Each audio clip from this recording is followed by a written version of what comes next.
Hi guys, good morning. Gusto ko lang mag-react dito ha. Itong pinopost ni Alan Troy Rogando sa Asot. Mas tarantado ka eh. No? Alan Troy, mas tarantado ka. Bakit? Gusto mong maging babae. As a matter of fact, nagbihis babae ka. Nag-transform ka.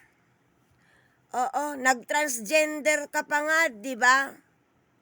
Pero ikaw din, yung bumabarubal sa babae, kaloka ka.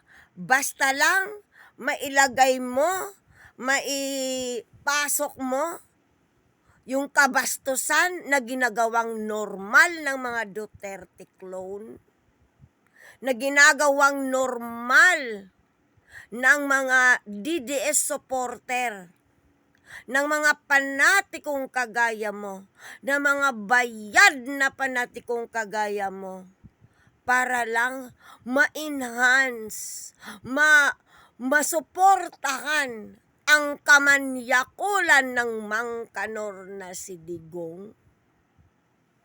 Mas tarantado ka, Alan Troy. Oo, nakakahiya ka maging parte ng LGBT. Ikaw yung nuknukan ng kabastusan. Dapat hindi yan pinapalagpas talaga eh.